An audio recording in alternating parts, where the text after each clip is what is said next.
Hi, what is up guys? JaretCampisi. Welcome back to the channel. Today we're going to be doing a first ride on Christina's 2022 BMW M1000RR. I hope you're excited. Let's get this video started. See how many miles we got on this beast. Whatever miles are on here, Christina actually put on, I want to say it's like 30, yeah, 30 miles right there. So let's get it cranked up, let her warm up a little bit here. Freaking amazing. So don't forget guys, if you sign up for the month of August, you'll be entered to win our BMW M1000RR along with our Yamaha R1M in full carbon. So that's patreon.com/Campisi Customs. It's always the first link in the description below. Whew. Yeah, the R1M only has a couple of mods left, and then we're going to be done with that bike and we'll choose a winner in September. And then we're going to be moving on to this bad boy. Moto Million has signed on. We're going to be getting a whole host of badass parts for this guy. We're also working on a paint scheme design for this bike, so I'm thinking we're going to try and get full carbon for it and then do an entire custom design, which I'll be sharing with you guys on Patreon and on YouTube and Instagram to get feedback and stuff like that. But I want it to be completely bespoke, completely custom, completely one-off, and yeah, I'm really excited for that. So I just wanted to show you a couple of things before we get this video started. On my first rides, I like to give you guys feedback from a rider's perspective on the road, okay? So I'm not going to be going over all the specs of the bike. You can find all that stuff online.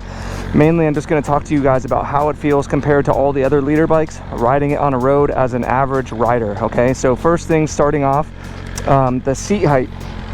We actually did lower this bike. It comes with a lowering link that allows you to lower it about 3/4 of an inch. And we also lowered the front forks to match. That was to try and get it lower for Christina. So keep that in mind. Right now it does have, it's lowered about 3/4 of an inch, I would say. So I can flat foot this bike very easily. It's a lot lower than most of the other leader bikes right now, but in general it sits right about where all the other bikes sit. So usually I'm kind of like on the balls of my feet, a little bit off the ground. Another thing to note, the freaking dash on this is, I think, 7 inches. It's something ridiculous. It's the biggest and, in my opinion, nicest dash in motorcycles right now. You can connect your phone to it. You can do turn-by-turn navigation. It's got a whole host of things that you can do in here in the menu system, from just looking at, you know, my vehicle statistics. I don't even know how to do that. Okay, gotta go down. Yeah. So I mean, you have, it tells you your battery voltage, it tells you your miles to empty, it tells you the temperature of your engine. I mean, you can go through here and look at like your speed, your average miles per hour. Like, it's crazy the kind of stuff that this has. It tells you your next service. So this is the break-in mileage, 594. It wants me to put in there until it's officially broken in. And yeah, I'm not going to start in race mode. I think we'll just go let's see, like maybe like road. We'll do dynamic. So this one does not have dynamic suspension. It's all mechanical. So that is one thing that it doesn't have that the normal S1000 does have, and that's for track purposes. So I'm gonna get out on the road and get away from my house here, and then I'll give you guys some riding impressions, so stay tuned. Alrighty, so first ride on our 2022 BMW M1000RR. So if you're not familiar with the M1000RR, it's based on the S1000RR platform, but they wanted to do a bike basically for World Superbike homologation.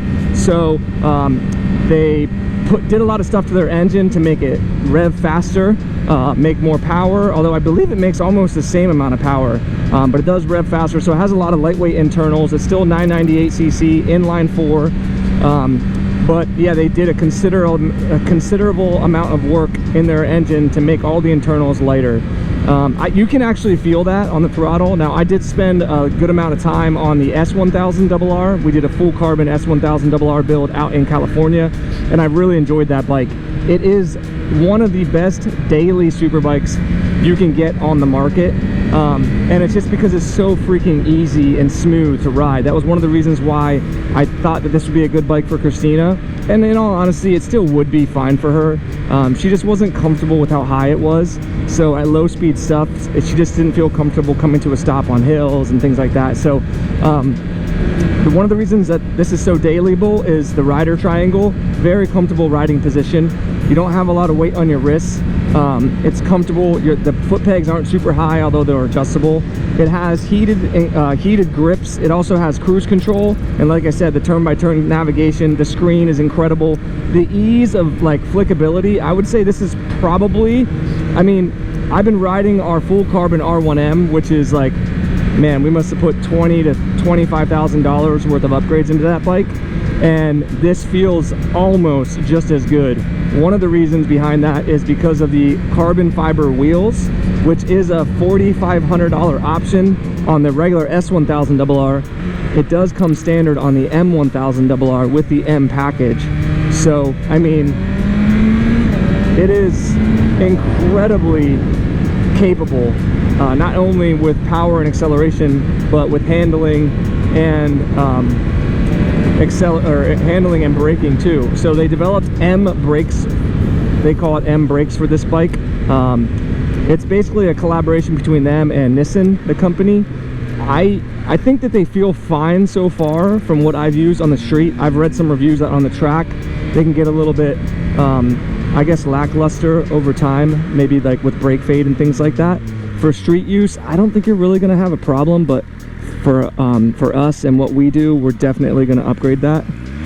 Get some Brembos on here, some expensive Brembos, similar to what we did with the R1. Now, when it comes to first rides, and obviously this bike only has 30 miles on it, BMWs do something which I can't stand. They basically limit the bike until you hit the break-in period. And I'm not sure if you, like, once you hit the break-in miles, say it's 600, right?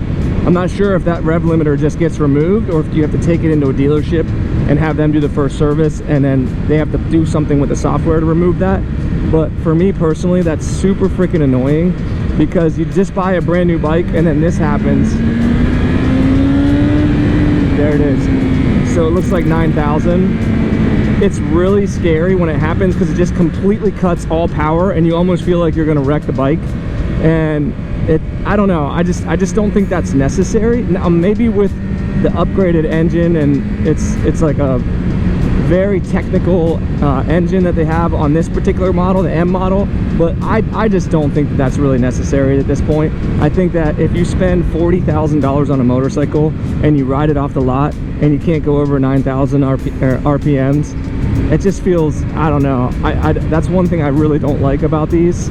It was the same thing with the S1000RR, and I think they've been doing that for a while on their bikes. Now again, that's to help the engine, the long-term longevity of the engine. So I mean, it's for the user at the end of the day, but I just feel like that's really not necessary anymore. And I think that it has to do more with the fact that, like, everything's breaking in on the bike, the tires, the gearbox, the brakes, all that kind of stuff. So they just figure if something's going to go wrong, they would rather it go wrong with you riding normal speeds, not doing, you know, 180 miles an hour or something like that. But yeah, that personally bothers me. I just think that shouldn't be a thing anymore. Going over some of the other parts of the motorcycles, the mirrors actually work really well, the stock mirrors on this bike. There's not a lot of vibration, and they're actually in a spot that works. They're also breakaway, which is really nice if you want to pull them in for a track day or moving around your garage, don't want to run into things. That's really nice. I believe they actually break away both ways, which is really, really nice too. Saves you from breaking off your mirrors. The M model has a lot of carbon fiber from the factory. It's got carbon here on the tank. It's got a carbon cover here. It's got front and rear carbon tail huggers. It even has, oh, I better pay attention here, carbon wings, which is really cool. They say that those carbon wings create, I want to say 40 pounds of downforce at 170 miles an hour or something like that, which is kind of crazy, because our R1M wings that we put on from full 6 carbon, they actually create 60 pounds of downforce at only 124 miles per hour. So they create more downforce at a lower speed than these wings, but they're still doing the same exact thing. Winglets basically on motorcycles help provide stability So less wheelies, more stability on your under braking, heavy acceleration, in and out of curves, all that kind of stuff. And it's something that if you didn't see my R1M winglet review video that I put on my channel, it's something you do notice on the road. At least I did. I was able to ride before and after, literally one day apart, with our winglets not on the bike and then on the bike, and I could 100% tell a difference at normal road speeds. But yeah, I mean, if you're going 60 miles an hour and then up to 100, 120, 130, whatever, you're gonna notice the winglets for sure. But yeah, I'm reminded just after a little bit of riding on this bike why this bike is so freaking good. It's because it's just so incredibly comfortable. The main complaint I had with the S1000RR was the lack of character with the engine itself. And I have actually ridden 650 Eve's M1000RR fully decked out with a bunch of parts from Moto Million, including the Acura full titanium exhaust system. And one cool thing about this engine in particular, the M's engine, is not only does it spin up faster and make power faster, it has a lot of character once you put an exhaust on it. I'm actually already getting some some crackles and pops with the stock exhaust, which is pretty cool. But I think we're going to do the full titanium Acura exhaust and the MotoGP Shorty slip-on, and it makes some really cool sounds, and it shoots flames, which is always a plus. And I think that that really helps with the character of this engine. So when you can have like smooth, easy rideability of a bike, but you still have some character, then to me that's exactly what you want from a motorcycle. You have some sort of connection with the bike. It sounds awesome, super fast, it's easy to ride, and it's comfortable. Excellent job. I think by the time we're done with this bike, it's going to be one of our best builds, if not our best build, if we're able to do everything that we want to do to this bike. Now, the Nissan caliper, or the Nissan master cylinder here, that's for the Nissan brake calipers as well. They're going to get replaced. We're going to do the RCS probably 17 or 19 course at Corta, and we'll probably replace this when we do that. Or actually, this is a cable clutch. Okay, so we'll just do the levers. It does have M levers, which is cool, along with a lever guard. If you guys don't know what the lever guard is for, it's basically in case you're next to somebody, another bike, or even like a car mirror or something. If it taps your brake, you don't go flying over the front end. They use those for racing. I actually like them on both sides to protect your clutch as well, because even just having that happen can be really jarring when you're riding, or especially if you're doing aggressive riding or something like that. Another crazy thing that this bike actually has is it's something that's called hill assist. So when you're sitting on a stoplight or on a hill, there's a little H that will come on the dash. I think I actually have it turned off right now, but it'll keep you from moving back until you basically hit the throttle, which is really nice because when you're on a hill and you're using a clutch, it can sometimes be a pain in the ass. Yeah, so another thing about this bike that I noticed, it was the same thing with the S1000RR, and honestly a lot of motorcycles are having these problems from the factories nowadays because of emissions and sound regulations and stuff like that. They have major power dips and just basically a lack of power in general during the break-in period.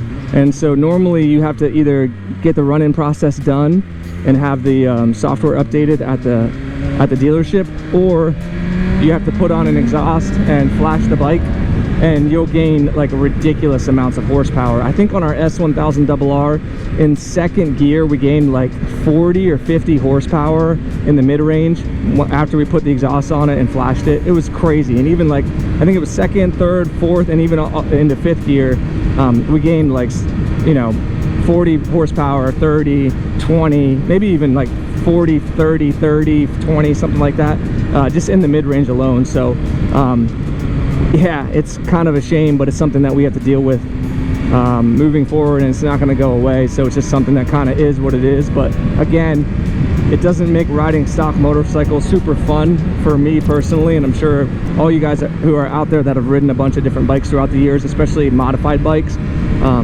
yeah, it just kind of takes away the fun factor when you have a brand new bike and you're getting like 60% of the power. It's like, come on guys, there's got to be a better way to get around that. My buddy Rupp rode our S1000RR. He helped me break in that bike. If you've seen my Diavolo 1260 video where I was riding the Diavolo 1260 for the first time that Ducati sent out for me, I was just absolutely ripping on that thing, and Rev was like, dude, I can't keep up with you on this bike because it's so neutered. And he said it felt like a 300, and that's probably a good way of describing it. This one feels more like maybe a 600, but yeah, you're definitely not getting full power during the break-in process, which is pretty annoying. I will say the gearbox on this bike and the gear shifter and the quick shifter is absolutely incredible. I would say it's up there with one of the best in the industry. It's so smooth, but yet you still know that it's happening. Sometimes if you like, I can still tell it's shifting gears, upshift, downshift, incredibly smooth. You don't have to use the clutch because it has a quick shifter. Yeah, that's really impressive. I can't tell you what it's like above 9,000, but where I'm riding right now, it feels really, really good. The brakes also feel really, really good. They're still bedding in, but man, they are good. Especially with the initial bite on the street, they actually do feel pretty good. Yeah, they feel totally fine to me.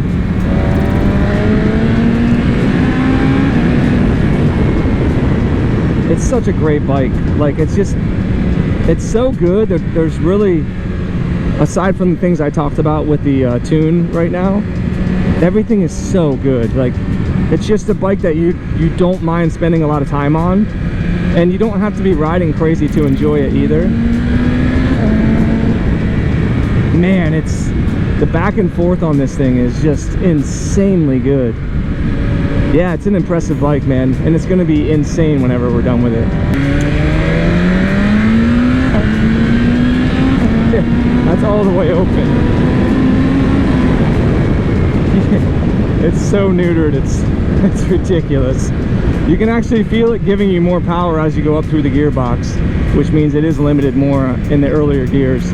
But another thing I actually don't like about this bike, and the M model in particular, well, actually I think even on the S model, the M seats are so hard it's laughable. They do not need to be as hard as they are. I understand that this bike is for the track, and for the track, basically the more you can feel the road, the more you can tell what's going to happen with the tire and everything, to help prevent like high sides and losing grip, that kind of thing. But for street riding, it just seems absolutely ridiculous. I think that they should ship this bike with 2 seats, a comfort seat and the M seat, or give you the option. But yeah, look at that, it's wide open. Yeah, it's not very good in stock form, but man, the gearbox is so incredible, super cool. So yeah, I think we'll probably do like a Luimoto custom seat cover on this bike, and maybe we'll grab the gel insert if we keep the stock seat, or I might just order a comfort seat and then do the seat cover for that, and then keep the M seat for whoever wins this bike, so you have 2 seats. If you want to take it to the track, you can throw the M seat on, and then if you're just out enjoying it on the road, use the comfort seat. What's up, buddy? People riding with no helmets. Harley riders love to ride with no helmets and no gear at all. That dude was in a cutoff with sunglasses on, and people give me shit for riding with no jacket sometimes. It's funny, but yeah, I feel really weird if I'm not riding with gear on anymore. As I've gotten older, when I was younger, I didn't give a shit at all, and I was lucky that I never got in any accidents. But now I ride, for the most part, with full gear on all the time. All right, so yeah, I mean, I'm not really able to showcase the handling capabilities of this bike on the street. I can tell you that just from flicking it back and forth, it feels incredibly light, as I mentioned, probably because of the carbon fiber wheels and just the way the chassis is set up. But overall, where would I put this bike when it comes to the current leader bike segment? To be honest, I would say this is probably the best bike you can buy for street ride. Well, for just street riding, I can't say about the track because I haven't taken it on the track. Haven't really been on a lot of bikes on the track. But for street riding, I would say this is pretty much the pinnacle. It's comfortable, it does everything. There's really very little compromise, and I would say this and the Panigale are my 2 favorites, but I think the Panigale is just a bit more cumbersome. It takes a little bit more to ride it. It does have more character, and in my opinion, it has better looks. But for everyday riding, you're going to be more comfortable on this, and probably faster on this too. But again, really just comes down to personal preference. I would still probably take a Panigale over this bike just because I'm a Ducati fanboy, but this would be a very close second for me personally. But as far as actual, like, where would I rank this bike, I would say right now it's the best bike you can buy for leader bikes, for sport super bikes, you know, 1000cc super bikes, especially after you get the bike broken in and get an exhaust and tune on it. Yeah, I would say this is the best one. So that was a big part of the reason why we wanted to do this giveaway. It's one of the rarest bikes, it's super expensive, and it's one of the best bikes you can buy. So I'm very excited for this build. I hope you guys are too. Let me know what you thought about my first ride and review on this bike. Do you agree with me? Do you disagree? Let me know in the comment section below. Don't forget, you can be entered to win this motorcycle, and for the month of August only, you can be entered for not only this, but our full carbon Yamaha R1M. Patreon.com/Campisi Customs. It's always the first link in the description below. If you enjoyed the video, give it a thumbs up, subscribe for more, and we'll see you all in the next one. Peace.